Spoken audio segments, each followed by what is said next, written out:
Hi, Assalamu alaikum everyone. This is Hamza Noor, and today I have another question of overheads and absorption costing, AS level accounting. And the question is from the attempt May June 2012, paper 2, variant 2, question number 3, Winston Limited. And the question says that the Winston Limited had estimated the following factory indirect costs for its financial year ended 30th April 2012. तो आपके पास ये सारे overheads given है. सबसे पहले indirect wages है, repair and maintenance of machinery, rent and rates, machinery insurance, premises insurance, electricity, appreciation of machinery, consumables. फिर कह रहे the company calculated a suitable overhead absorption rate for each of its two production departments using the following information. यानी कि दो production department है आपके, machining and assembly. Service department है आपके मेंटेनेंस एंड कैंटीन. कैंटीन का काम क्या है यार, बाकी डिपार्टमेंट्स को, बाकी डिपार्टमेंट के एम्प्लॉयज़ को जो है वो मील्स प्रोवाइड करना. और मेंटेनेंस डिपार्टमेंट का काम किया है, बाकी जो प्रोडक्शन एंड असेंबली डिपार्टमेंट है वहाँ पे जो मशीनरी उनकी जो मेंटेनेंस वगैरह करने का काम. सबसे पहले अच्छा ये आपको सूटेबल बेसिस गिवन है जिनकी बुनियाद पर आपने ओवरहेड्स को जो है वो अपोर्शन करना है अमंगस्ट ऑल द डिपार्टमेंट्स. पहला बेस है आपका मशीन कॉस्ट, फिर है डायरेक्ट मशीन आवर्स, फिर है डायरेक्ट लेबर आवर्स, फिर फ्लोर एरिया स्क्वायर मीटर्स, फिर आपकी पावर यूसेज, ठीक है, और नंबर ऑफ एम्प्लॉयज़ हैं फिर आपके, और कंज्यूमेबल्स हैं. फिर कह रहे हैं the proportion of work done by each service department was, कह रहे हैं कि यार कैंटीन ने ना बाकी तीनों डिपार्टमेंट को, मतलब मशीनिंग डिपार्टमेंट को 35% सर्विसेज दी हैं, असेंबली को 60% दी हैं और मेंटेनेंस को 5% दी है. यानी कि इनके वर्कर्स को इन्होंने मील्स प्रोवाइड किए हैं. और मेंटेनेंस ने क्या करा है जनाब, बाकी जो दो प्रोडक्शन डिपार्टमेंट्स हैं इनको 80% और 20% की बुनियाद पर सर्विसेज प्रोवाइड किए हैं. तो सबसे पहले रिक्वायरमेंट नंबर ए देख लेते हैं आपकी. Complete the following table to calculate the total overheads for each production cost centre. ठीक है, अब आपने ये कॉस्ट जितनी भी आपको सवाल में गिवन है आपने यहाँ पे अपोर्शन करना है on a suitable basis amongst the two production departments and two service department. So let's start. बहुत सिंपल है, वो वर्किंग हम इस पेज पे कर लेंगे. सबसे पहले है यार आपके पास इनडायरेक्ट वेजेस. ठीक है भाई, इनडायरेक्ट वेजेस वो हैं जो कि यार आपने वेजेस तो पे करनी लेकिन वो directly related to the production नहीं है. और यहाँ पे आप क्या करोगे, इनडायरेक्ट वेजेस में आप जो है नंबर ऑफ एम्प्लॉयज़ के साथ देखोगे, क्योंकि देखो सर्विस डिपार्टमेंट के जो बंदे हैं उनको भी तो वेज दी होगी ना आपने. कैंटीन के जो लोग हैं, मेंटेनेंस के डिपार्टमेंट, वो फ्री में तो नहीं काम कर रहे, तो वो उनका आप वो एक इनडायरेक्ट कॉस्ट इनकर कर रहे हो आप जब उनको पे कर रहे हो, because they are indirectly linked with your production department. They are helping your production department. वो अपनी सर्विसेज प्रोवाइड कर रहे हैं ताकि आप अपनी प्रोडक्शन जो है वो अचीव कर सको. तो नंबर ऑफ एम्प्लॉयज़ की बुनियाद पर जो है हम इसको अपोर्शन कर देंगे. यहाँ पे टोटल नंबर ऑफ एम्प्लॉयज़ मैंने निकाल लो, 70 plus 104 plus 16 plus 10. How much is that? This is equal to 200. ठीक है, यहाँ पे वर्किंग कर रहे हैं हम, डिनोमिनेटर में 200 हो जाएगा. और पहले हमारे पास मशीनिंग डिपार्टमेंट है. मशीनिंग डिपार्टमेंट के एम्प्लॉयज़ कितने हैं यार? 70 हैं. और इनडायरेक्ट वेजेस की टोटल कितनी है? 2120,000. Alright, so 2120,000 multiplied bye 70 divide by 200. How much is that?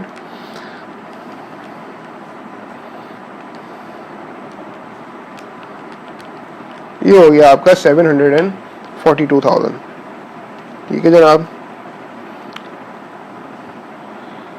तो आपने सबसे पहले यहाँ पे इनडायरेक्ट वेजेस को मेंशन किया, आप इसको अपोर्शन कर रहे हो. ठीक है, बेसिस क्या है आपकी यार? Number of employees, number of employees.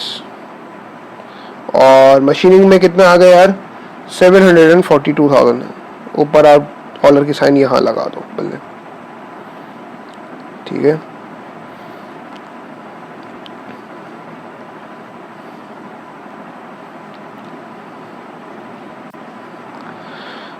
उसके बाद ये कह रहे हैं जनाब, अच्छा इसी तरह आपने उसका भी निकालना है.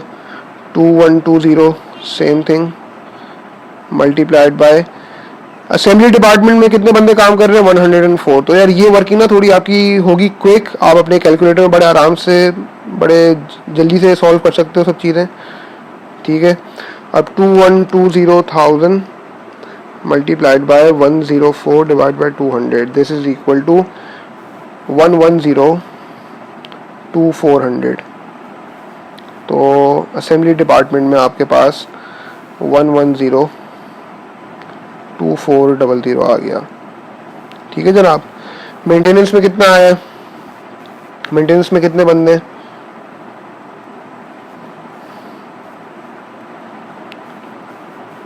मेंटेनेंस में है आपके 16 मल्टीप्लाइड बाय 16 डिवाइडेड बाय 200। और साथ ही साथ आखिरी वाले का भी देख लेते हैं। कैंटीन में आपके पास 10 बंदे काम कर रहे हैं, तो इसका मतलब मल्टीप्लाई बाय 10 डिवाइडेड बाय 200, ठीक है।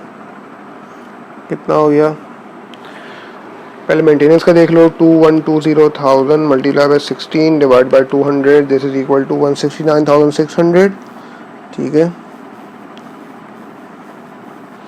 और ये वाला आपके पास 2120,000 multiply by 10 divide by 200, this is 106,000।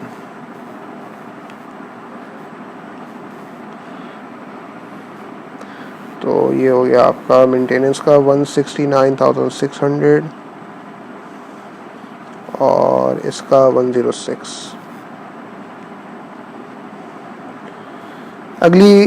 आपके अगले ओवरहेड्स क्या है, अगली कॉस्ट क्या है, repairs and maintenance of machinery, ठीक है। अब repairs and maintenance of machinery जो है यार, अब सूटेबल बेसिस क्या बनता है यार कि आपकी मशीन ने कितने आवर्स बेसिकली यूज़ किए, ठीक है।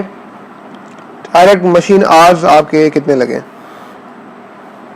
तो टोटल जो आवर्स है आपके पास 202,500 plus 22,500, how much is that, this is 225,000 in total, ठीक है। तो रिपेयर एंड मेंटेनेंस की ओवरहेड्स कितने यार, 410,000, तो 410,000 multiplied by 202,500 divided by total is 225,000। और मशीन आवर्स जो है वो आपके खाली प्रोडक्शन डिपार्टमेंट्स में गिवन है, सर्विस में नहीं है, क्योंकि यार सेंस बनती, क्योंकि मशीनरी आपकी मशीनिंग और असेंबली डिपार्टमेंट में इस्तेमाल भी है, ठीक है। और यहाँ से ये भी पता चल रहा है कि मशीनिंग डिपार्टमेंट आपका अपना ऑटोमेटेड डिपार्टमेंट है, आपका कैपिटल इंटेंसिव है, वेयर असेंबली में आपकी लेबर जो है वो मैनुअली ज़्यादा काम करती है, तो वहाँ पे मशीनिंग थोड़ी कम होगी। तो ये कितना हो गया, 410,000 multiplied by 202,500 divided by 225,000, this is 369,000, ठीक है।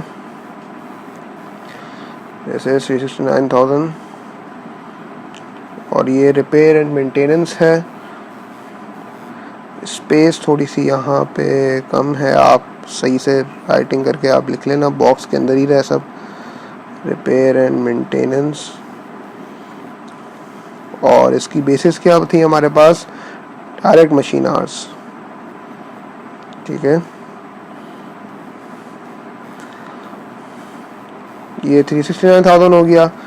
और इसके बाद क्या है, 410,000 multiplied by how many machine hours in assembly department, 22,500, so multiplied by 22,500 divided by 225,000, कितना हो गया, ये मैं निकाल लेता हूँ। अच्छा, इसको मतलब सब्ट्रैक्ट कर दें 369,000 से, तो वही फिगर आ जाएगा आपके पास, दिस इज 41,000, ऑलराइट। यहाँ पे हमने 41,000 मेंशन कर दिया। और मेंटेनेंस और कैंटीन में ये चीज़ तो इस्तेमाल हो ही नहीं थी। अगले ओवरहेड पे आते हैं। अगला ओवरहेड है हमारा जनाब machinery, sorry, rent and rates. Rent and rates क्या है, देखो यार, आपने पूरी फैक्ट्री का रेंट पे किया है, ठीक है, पूरी फैक्ट्री का रेंट पे करोगे, उसमें कैंटीन का भी डिपार्टमेंट है, मेंटेनेंस का भी डिपार्टमेंट है, तो इसका एक सूटेबल अपॉर्शनमेंट बेस क्या बनता है यार, कि आपकी फैक्ट्री जितने स्क्वायर फीट पे फैली हुई है, जितने स्क्वायर मीटर्स पे फैली हुई है, जितने एरिया कवर करता है ईच डिपार्टमेंट, आप उसकी बेसिस पर इसको अपोर्शन करो। तो फ्लोर एरिया कितना है यार? फ्लोर एरिया स्क्वायर मीटर्स में आपके पास total 9,000 plus 8,000 plus 2,000 plus 1,000, how much is that? 8 और 2 10, 10 और 1 11, ये टोटल 20 हो गए। 20,000 स्क्वायर मीटर्स पर आपकी पूरी फैक्ट्री फैली हुई है। ठीक है जनाब, तो इसकी वर्किंग कर लेते हैं। ओवरहेड कितने आपके इसके रेंट एंड नीड्स के? टोटल 53,000 है। तो मैं यहाँ वर्किंग कर रहा हूँ 53,000 मल्टीप्लाइड बाय मशीनिंग डिपार्टमेंट का कितना एरिया है? 9,000 है, और टोटल जो है फैक्ट्री का 20,000 है। So multiply by 9 divide by 20, how much is that? 53,000 multiply by 9 divide by 20, this is 23850। ठीक है, तो आपने यहाँ पे जो है rent and rates, basically rent and rates floor area की बुनियाद पे किया है, तो बेसिस भी लिख दें हम। और मशीनिंग में आपके पास आया है 23,850। ठीक है, बहुत आसान है ये, बस आपकी कैलकुलेशन थोड़ी सी तेज होनी चाहिए। आप बताएं कि असेंबली डिपार्टमेंट में 8,000 है, बिल्कुल, तो 53,000 multiply by 8 divide by 20, how much is that? ये हो गया आपका 21,200। ठीक है, 21,200। उसके बाद आपके पास मेंटेनेंस डिपार्टमेंट में कितना एरिया है? 2,000 का, तो 53,000 मल्टीप्लाई बाय 2 डिवाइड बाय 20, 5300 हो गया ये। ठीक है, मैं यहाँ पे डायरेक्टली मेंशन कर रहा हूँ। और इसके अलावा कैंटीन का, कैंटीन में आपका खाली 1,000 फ्लोर एरिया है स्क्वायर मीटर्स में, तो 53,000 multiply by 1 divide by 20, this is 2650। ठीक है भाई, अगला ओवरहेड देखते हैं क्या है जनाब। अगला ओवरहेड है यार आपका मशीनरी का इंश्योरेंस। ठीक है भाई, अब मशीनरी इंश्योरेंस जो है यार वो पूरी मशीनरी पे लगाई है आपने, जाहिर सी बात है। अब बात सारी ये है कि मशीन की कॉस्ट कितनी है। ठीक है, सवाल ही पैदा होता है कि मशीन की कॉस्ट कितनी है। तो वो है जनाब हमारे पास बाकी यार बेसिकली सीन ये है कि मशीनिंग जो है वो आपकी मशीन जो है, जो मशीनरी है वो आपकी मशीनिंग डिपार्टमेंट और असेंबली डिपार्टमेंट में ही इस्तेमाल हुई है। ठीक है, अगर आप गौर करो तो पहले डायरेक्ट मशीनार्स भी आपके इन्हीं 2 डिपार्टमेंट में से थे खाली सवाल में, और इनकी जो सूटेबल बेसिस है वो, और मशीन कॉस्ट भी आपकी इन्हीं 2 प्रोडक्शन डिपार्टमेंट के हिसाब से गिवन है। तो मशीन की कॉस्ट जो है यार वो आपकी है 617,500 plus 332,500, how much is that? This is 950,000 in total. मैं ये सारी वर्किंग रिमूव कर रहा हूँ ताकि थोड़ी और वर्किंग की जगह मिल जाए मुझे। ठीक है,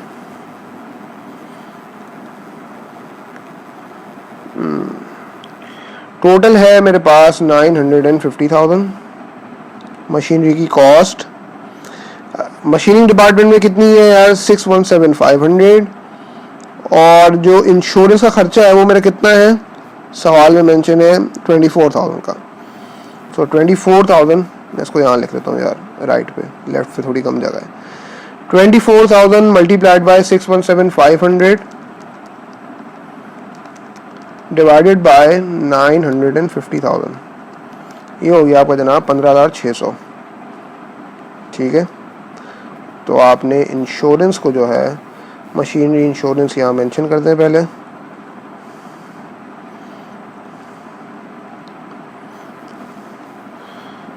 और बेसिस क्या थी यार? बेसिस थी आपकी कॉस्ट ऑफ मशीन।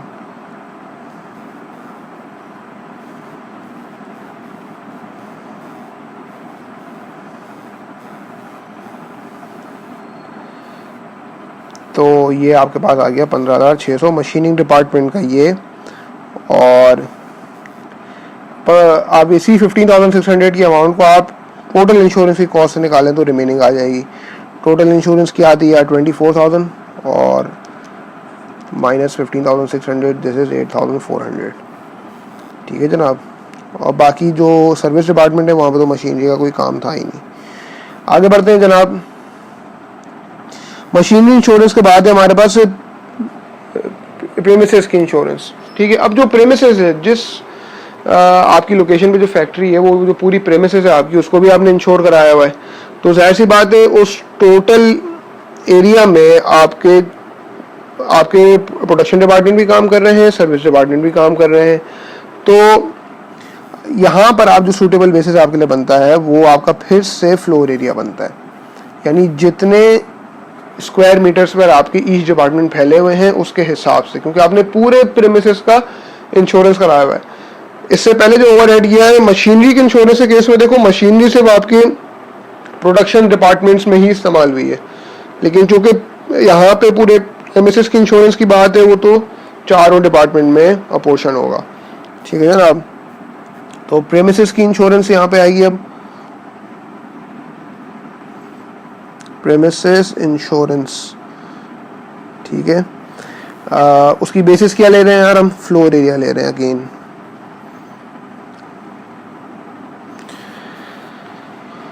और हमारी टोटल ओवरहेड्स कितने प्रीमिसेस इंश्योरेंस के, 28,000 रुपये।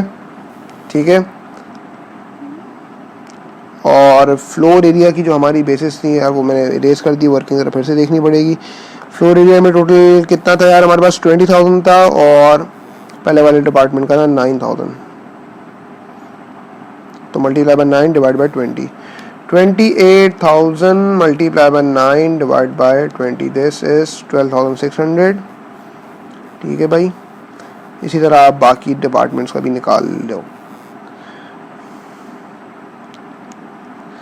12,600 और फिर 28,000 multiply by 8 divide by 20, this is 11,200.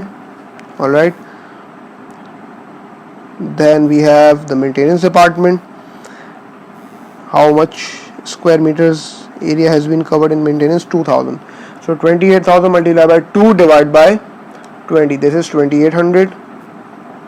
ठीक है, सॉरी 2,800। और आखिरी वाला क्या है यार, 28,000 में से ये 3 सब्ट्रैक्ट कर दो। 28,000 माइनस 2,800 माइनस 11,200 माइनस 12,600, ये क्या हो गया 1,400। ठीक है।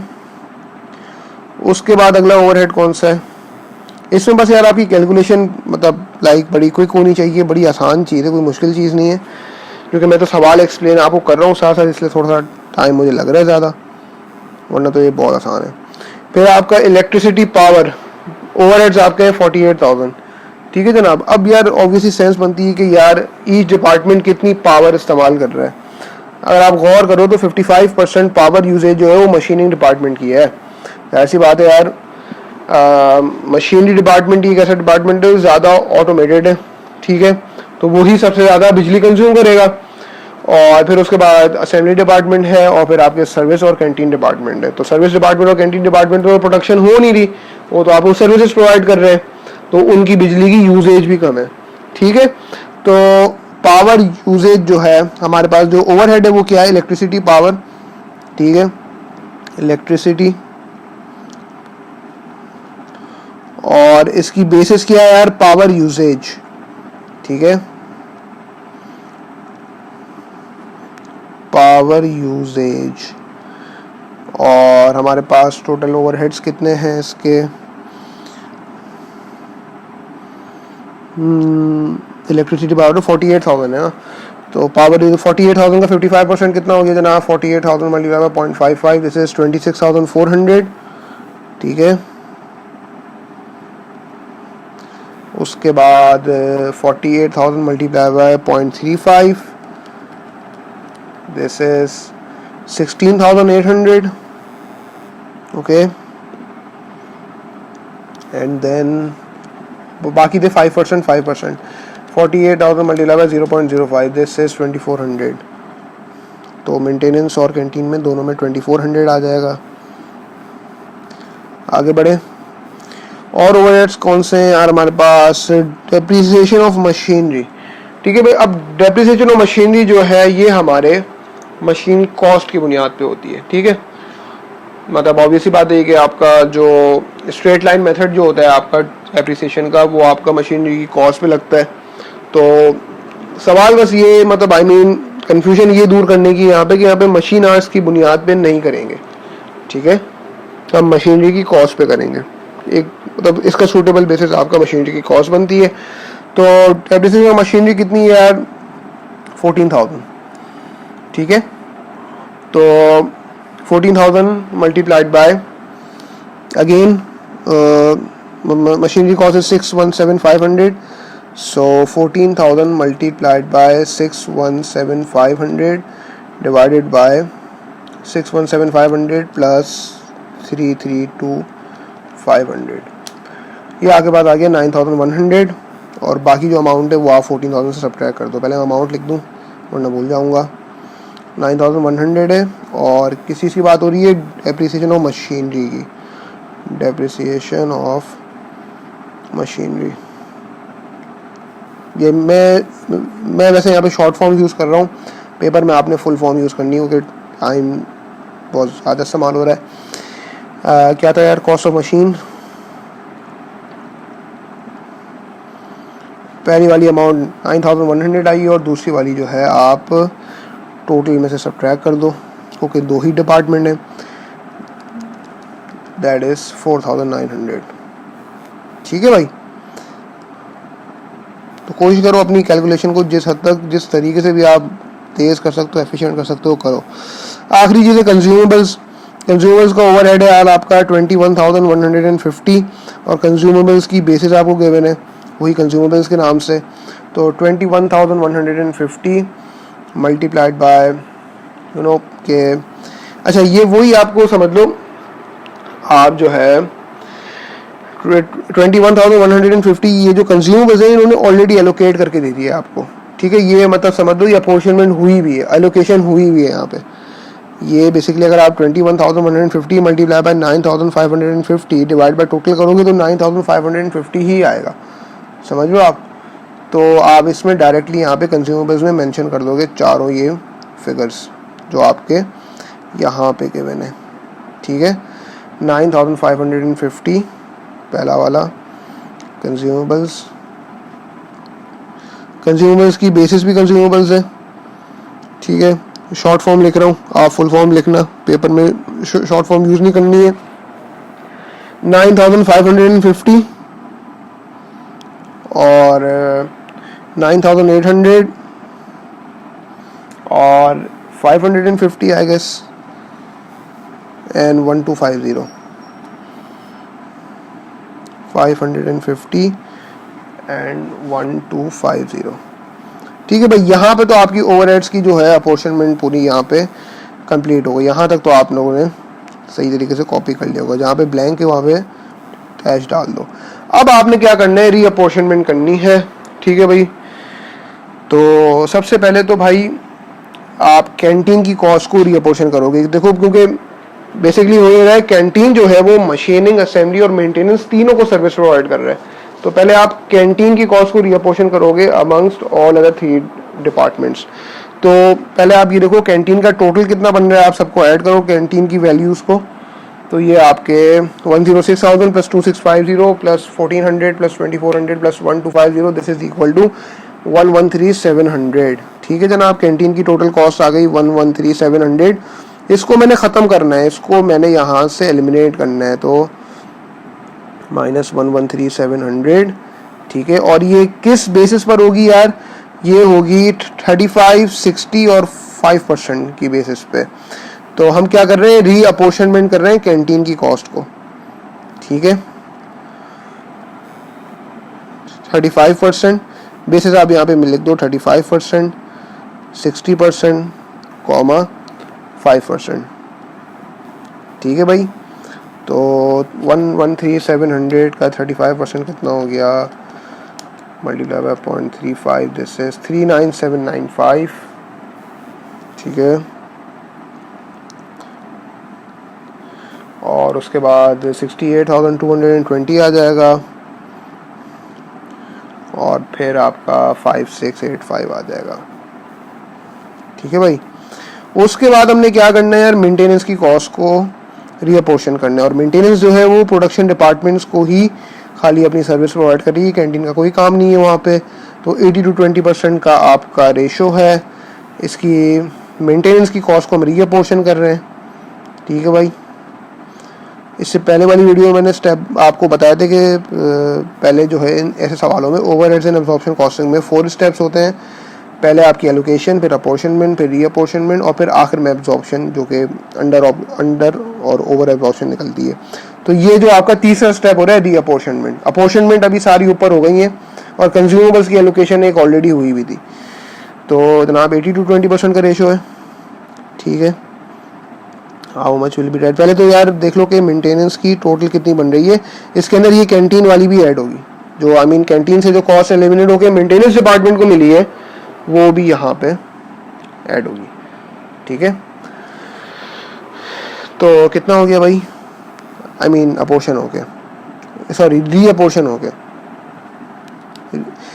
कैंटीन की टोटल कॉस्ट रीअपोर्शन होगी जो मेंटेनेंस को मिली है वो ऐड होगी, सॉरी। ठीक है भाई, 169,600 plus 5,300 plus 2,800 plus 2,400 plus 550 plus 5,685, this total is 186,335.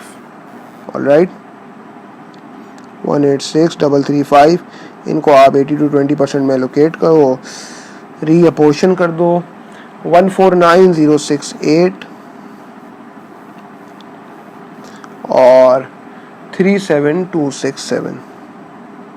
ठीक है जनाब, 37,267 7267। ठीक है भाई, तो आपके पास अब जो मशीनिंग और असेंबली के टोटल ओवरहेड्स हो गए वो आप ऐड कर दो सारा फिगर आपने मशीनिंग डिपार्टमेंट का ऐड करा। This will give you 1396963 1396963 and the assembly department will give you 1321187 1321187। ठीक है जनाब, अब ये होगा ये आपकी 12 मार्क्स की रिक्वायरमेंट पूरी। थोड़ा सा लग गया हमें ज़्यादा टाइम क्योंकि मैं एक्सप्लेन भी कर रहा था साथ साथ। ठीक है, तो आप लोगों ने अपनी वर्किंग ज़रा फास्ट रखनी है और अच्छी तरह आप इस सवाल को बड़े आराम से मैनेज कर सकते हो। पार्ट बी पर आ जाते हैं जनाब, अब बड़े आराम से बड़ा जल्दी सवाल हो जाएगा। पार्ट बी कह रहे हैं कि यार calculate the appropriate overhead absorption rate for each production department. पहले मशीनिंग का निकालो और फिर आप जो है वो असेंबली का निकालो। ठीक है, अभी आपने जो है वो ओवरहेड एब्जॉर्प्शन रेट यानी ओवरहेड रिकवरी रेट, एक ही बात है, वो आपने निकालनी है। मशीनिंग डिपार्टमेंट के टोटल ओवरहेड्स क्या है भाई? अच्छा, इसका ओवरहेड एब्जॉर्प्शन रेट का जो फॉर्मूला है वो मैंने पिछली वाली वीडियो में भी जो मैंने सवाल कराया था उसमें मेंशन कराया था, उसकी बेसिक्स भी बता दी थी, तो वहाँ से भी आप कवर कर सकते हो, लिंक में मेंशन कर दूंगा साथ में। और आपके वैसे ओवरहेड एब्जॉर्प्शन रेट का जो फॉर्मूला होता है वो budgeted overhead divided by budgeted activity. ये सारे जो ओवरहेड्स आपको पीछे दिखे हैं ये सारे एस्टिमेटेड होते हैं, बजटेड होते हैं। इसकी तफसीलात आपको उस वाली वीडियो में मिल जाएंगी। मशीनिंग डिपार्टमेंट के टोटल ओवरहेड्स कितने हैं? 1396963। ठीक है, अच्छा अब मैं ज़रा ये पेन के फ़ॉन्ट को थोड़ा बड़ा कर सकता हूँ क्योंकि अब काफ़ी खुली जगह है हमारे पास। 1396963। ठीक है, इसको मैंने डिवाइड करना है। अब मैं किस बेस को लूँ? मैं अपना डिनोमिनेटर क्या रखूँगा? मैंने ओवरहेड एब्जॉर्प्शन रेट निकालना है। ठीक है, बजटेड एक्टिविटी में क्या ले रहा हूँ? मैं मशीनिंग डिपार्टमेंट को जो एब्जॉर्ब कर रहा हूँ तो मैं मशीन आवर्स लूँगा, डायरेक्ट मशीन आवर्स। उन्होंने मेंशन नहीं करा है कि किसकी बुनियाद पे करना है, तो जहाँ पे जो सूटेबल बेस उस डिपार्टमेंट के हिसाब से होगा वही उसके हिसाब से करेंगे। तो मशीनिंग डिपार्टमेंट में कितने मशीन आवर्स यूज़ हुए हैं यार? 202,500, तो इसी की बुनियाद पे एब्जॉर्ब कर दिया जाएगा। तो नंबर ऑफ मशीन आवर्स है ये, ख्याल रखना इसको आप 202,500 मशीन आवर्स लिखेंगे। तो कितना आया है? अच्छा, और न्यूमिनेटर में आपने करेंसी की साइन बनानी है। 1396963 1396963 divided by 202,500. This is correct to two decimal places equal to $6.9. So you will write $6.90 per machine hour. ठीक है, पर machine hour, not hours, sorry. उसके बाद आगे बाद असेंबली डिपार्टमेंट की बात हो रही है। असेंबली डिपार्टमेंट के टोटल ओवरहेड्स कितने बने थे? $132,1187। अब इसका सूटेबल बेस क्या है? देखो असेंबली डिपार्टमेंट में जो है वो मशीनरी कम है, वहाँ पे लेबर ज़्यादा काम कर रही है, ठीक है। वहाँ पे मैनुअल काम ज़्यादा है, ऑटोमेटेड काम कम है, तो यहाँ पे डायरेक्ट लेबर आवर्स की बुनियाद पे जो है वो आप एब्जॉर्ब करेंगे। अब आप ये देखें कि असेंबली डिपार्टमेंट में जो है, असेंबली डिपार्टमेंट में डायरेक्ट लेबर आवर्स कितने हैं? 3,14,500। तो इसकी बुनियाद पर आपने एब्जॉर्ब कर दिया, सूटेबल बेसिस की बुनियाद पे सवाल ने मेंशन किया है 3,14,500, वरना सवाल खुद बता देता है कि यार इस बुनियाद पे ही करो, तो आपने उसी बुनियाद पे करना है। दिस इज लेबर आवर्स, ठीक है। 314,500 लेबर आवर्स, तो 132,1187 डिवाइडेड बाय 3,14,500, ये हो गया आपका 4.2। तो $4.2 पर लेबर आवर, ठीक है, 4.20 पर लेबर आवर। ये आपके 4 मार्क्स मिल गए। इसके बाद अगली रिक्वायरमेंट पढ़ते हैं जनाब। फिर कह रहे हैं पार्ट सी से पहले उसने कुछ इन्फॉर्मेशन दी है उसने, और उसमें कह रहा था actual results for the year ended 30 April 2012 were as follows. Factory indirect cost जो है ये आपका अब एक्चुअल इन्फॉर्मेशन है। पहले जो आपने पार्ट ए में देखा है ना, वो सारा बजटेड था, वो एस्टिमेटेड था। फैक्ट्री इनडायरेक्ट कॉस्ट आपकी मशीनिंग डिपार्टमेंट की 1410,000 है, असेंबली की 13,120,000 है, डायरेक्ट मशीन आवर्स आपके एक्चुअल 195,000 है, असेंबली के 21,000 है, डायरेक्ट लेबर आवर्स मशीनिंग में 57,000 है और असेंबली में 318,000 है। पार्ट सी कह रहा है कि calculate the amount of overhead which would be over or under absorb by each production department. अब सबसे पहले जो है वो under absorption or over absorption निकालने का जो है फॉर्मूला और जो तरीका है वो सीखते हैं। अच्छा भाई, अब हम यहाँ पे सबसे पहले जो है वो ओवर एंड अंडर एब्जॉर्प्शन का फॉर्मूला सीखते हैं, ठीक है। Over and under absorbed, over under absorbed is equal to actual overhead incurred minus amount absorbed, ठीक है। सबसे पहले मुझे ये बताओ कि आपके पास देखो ईच प्रोडक्शन डिपार्टमेंट की बात हो रही है। मशीनिंग डिपार्टमेंट में एक्चुअल ओवरहेड इनकर कितने हुए हैं यार? फैक्ट्री की इनडायरेक्ट कॉस्ट डॉलर में 1410,000, ठीक है। अब अमाउंट एब्जॉर्ब किस तरह निकाली जाए? देखो भाई, अमाउंट एब्जॉर्ब का यार आपके पास एक सिंपल सा एक फॉर्मूला है। Amount absorbed is equal to overhead absorption rate multiply by actual activity. Overhead absorption rate multiply by actual activity. तो ओवरहेड एब्जॉर्प्शन रेट क्या है यार आपका मशीनिंग डिपार्टमेंट का? पीछे आके बाद आया 6.9। और एक्चुअल एक्टिविटी कितनी हुई इस डिपार्टमेंट के अंदर आपकी मशीनिंग डिपार्टमेंट में? वो हुई है 195,000 मशीन आवर्स की, क्योंकि हमने वो मशीन आवर्स की बेस पे ही एब्जॉर्ब किया था। तो 6.9 मल्टीप्लाई बाय 195,000, तो ये हो गया 1410,000 minus 6.9 multiply by 195,000 is equal to 134,550। और इसका जो डिफरेंस आया है वो आपके पास 64,500 आया है। तो अगर ये वैल्यू पॉजिटिव आती है ना, तो ये आपके पास जो है अंडर एब्जॉर्ब होता है। तो 64,500 से ये अंडर एब्जॉर्ब्ड है, और ये आपके पास मशीन डिपार्टमेंट का अंडर एब्जॉर्ब्ड आ गया ओवरहेड्स। तो डॉलर में लिखेंगे अंडर एब्जॉर्ब्ड। आप थोड़ी सी वर्किंग अपनी एक एक लाइन आप जब यूज़ करोगे पेपर में तो आराम से हो जाएगा, ठीक है। इसी तरह जो है मैं निकाल लेता हूँ असेंबली डिपार्टमेंट का भी, ये थोड़ी सी ऊपर वर्किंग करके आप अपनी पूरी स्पेस यूज़ कर लेना पेपर में, ठीक है। तो यही सेम फार्मूला यूज़ करेंगे असेंबली का। असेंबली के यार एक्चुअल ओवरहेड्स कितने, 1312,000 minus amount absorb. Amount absorb कैसे निकलेगी यार, overhead absorption rate multiply by actual activity. क्या ओवरहेड एब्जॉर्प्शन रेट आया था असेंबली डिपार्टमेंट का, 4.20। 4.20 कितना, 4.20 मल्टीप्लाइड बाय एक्चुअल एक्टिविटी कितनी है यार। अब एक्चुअल एक्टिविटी जो हम यहाँ पे इस वाले डिपार्टमेंट में देखेंगे असेंबली में, चूंकि हमने डायरेक्ट लेबर आवर्स की बुनियाद पर एब्जॉर्ब किया था, तो असेंबली के एक्चुअल डायरेक्ट लेबर आवर्स कितने हैं यार, 3,18,000, ठीक है। तो 4.2 मल्टीप्लाइड बाय 318,000, दिस इज 133,500, और इसका डिफरेंस क्या आ रहा है, 1312,000 से सब्ट्रैक्ट किया तो ये 23,600 में ये नेगेटिव अमाउंट आ रही है। नेगेटिव है, इसका मतलब ओवर एब्जॉर्ब्ड है। तो ये आपने यहाँ पे अमाउंट्स निकालनी थी।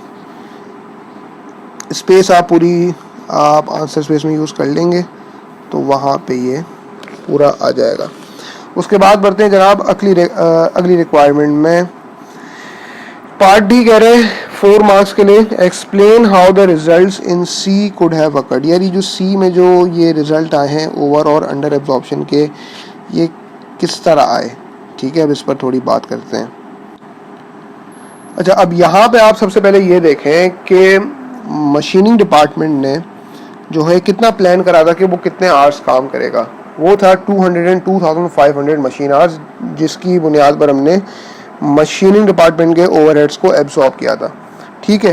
प्लान हमने ये करा था, बजट हमने ये करा था, एस्टिमेट हमने ये करा था कि 2,02,500 मशीन आवर्स यूज़ होंगे, लेकिन एक्चुअल हुए कितने, 195,000। तो हुआ क्या यार, मशीन आवर्स जो हैं वो कम इस्तेमाल हुए, एक्चुअल ओवरहेड जो इनकर हुए वो ज़्यादा हो गए, ठीक है। तो आप सिंपली ये कह सकते हो, in machining department the actual overheads were more than the absorbed overheads, and this has resulted in the increase in the overall cost. Overall आपका खर्चा बढ़ गया, एक्चुअल ओवरहेड आपका ज़्यादा आया है, आप एक्सपेक्ट कर रहे थे कि आपका ओवरहेड कम आएगा, ठीक है।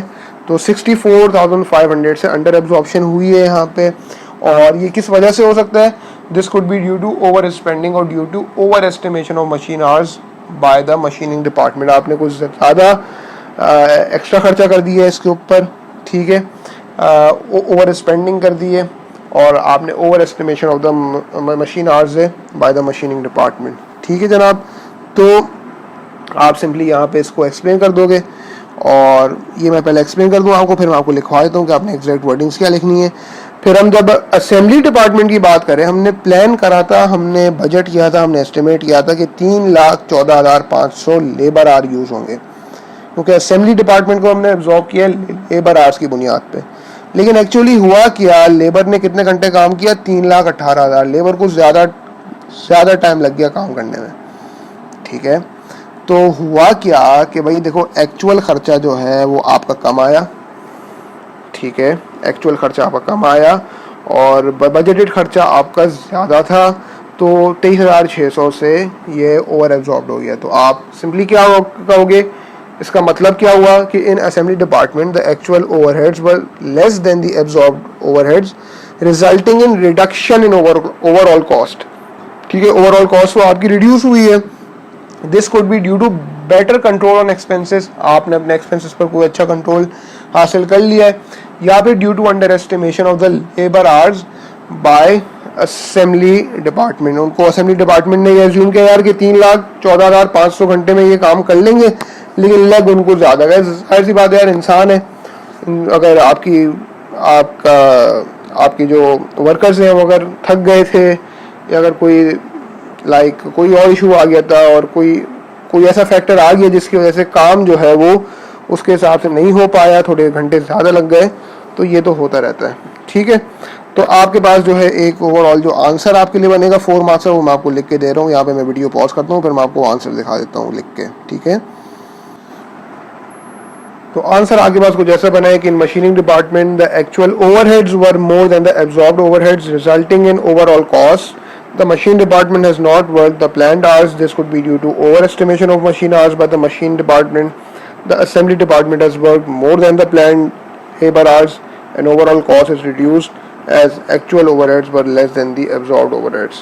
ठीक है, तो लाइक कोई हार्ड एंड फास्ट रूल नहीं है कि आपने एक ही तरीके से स्पेसिफिकली यहाँ पे आंसर करना है. आप बस अपना पॉइंट यहाँ पे आपको एक्सप्लेन कर देना है और एग्जामिनर को बता देना है कि क्यों ये ओवर और अंडर एब्जॉर्प्शन जो है वो अकर हो रही है. तो ये मज़ीद इसकी थ्योरी आप मज़ीद तफसीलात आप अपने स्टडी टेक्स्ट नोट्स वगैरह में देख सकते हो. आगे बढ़ते हैं जनाब.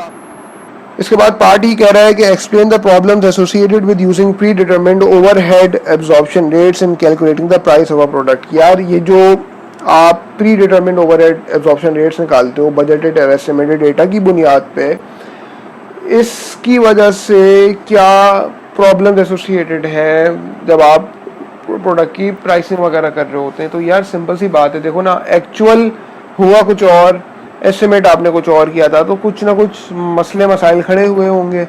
ठीक है, तो इसका एक बड़ा 6 मार्क्स के लिए जो एक रिक्वायरमेंट और बिल्कुल एक स्ट्रेट फॉरवर्ड आंसर होना चाहिए वो मैं आप लोगों को लिखवा रहा हूँ.